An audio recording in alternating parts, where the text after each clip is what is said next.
Yung video napanood nila, sa totoo lang yun, part lang yun ng marketing strategy natin na talagang ihabang natin siya para pag-usapan sa social media. Kasi may sinasabi nga tayo, bad or good comment is still publicity. Yes. So ano lang yan, pero try nyo pumunta dito, akong bahala sa inyo. Tama. Akong bahalang mag-entertain sa inyo dito. Tama, sobrang handsome. Thank you po, ka-brother. Ayan. Punta na rin kayo dito, guys. Sobrang sarap at saka sulit ang dayo. Thank you po. Thank you. What's up, mga kalabs? Sa paghahanap nga namin ng masarap at mainit na sabaw, finally, napuntahan na rin namin itong bagong bukas na parisan ng Ka-Brothers Vlog.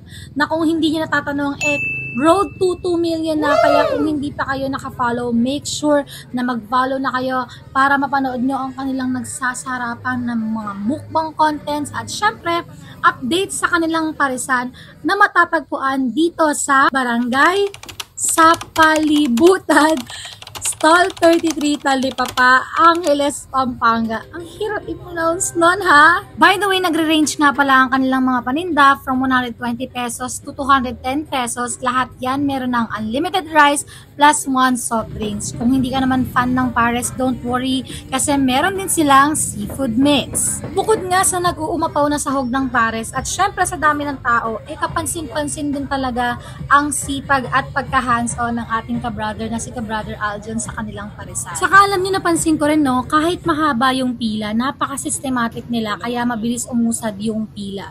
So, ito yung first step, pipili kayo ng order nyo and magbabayad. Tapos itong si ate ililista yan at bibigyan kayo ng stub. Pagkakuha mo ng stub na yan, gagamitin mo lang yan pang present para i-claim yung order mo. So, ito yung una mong kukunin, syempre yung iyong pares. Ang in-order pa lang namin is yung bagnet.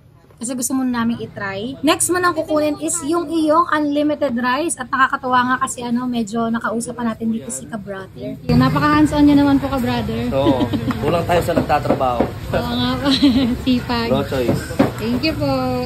So, last natin i-claim ay yung kanilang soft drinks. Inabot na tayo ng dilim. Kuya, soft drinks po. Salamat.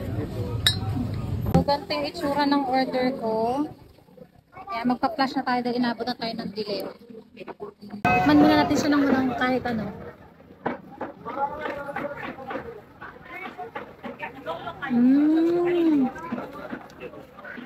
Hindi siya matamis. I'm so happy. Lapot ng susunod. Wala pang kahit anong timpla yan, malasa na. Siyempre, mas masarap ang pares pag may kalamansi at may tagalagay ng kalamansi. Saka mas masarap ang pares kapag may kapares. Charis! Ito naman yung tsirong bulaklak.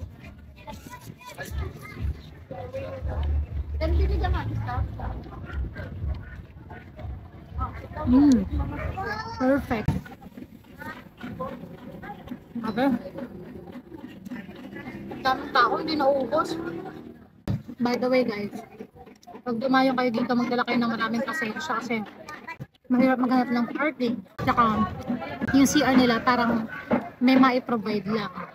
Kaya nga, punta kayo dito, kakain lang talaga kayo. Well, yung ibang parasan naman, kung tutusin, wala mga CR eh.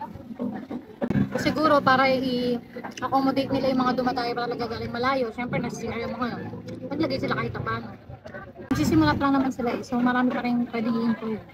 Pero sa panlasa ko, ito yung klase ng pares na gusto ko. Sarap.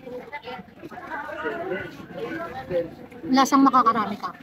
So, ayun, mabilis ang kainan talaga ginawa namin kasi nga, pagkatapos namin kumain, napakahaba pa rin ng pila, nakakahiya naman sa mga nag-aantay ng turn nila sa table. So, kung nasabi kayo sa video na to at gusto nyo rin ma-experience ang Ka-Brothers Pares, punta na rin kayo dito. Para hindi na kayo mahirapan, isearch nyo lang sa Google Maps or sa Waze yung Ka-Brothers Pares and dito nila kayo ituturo.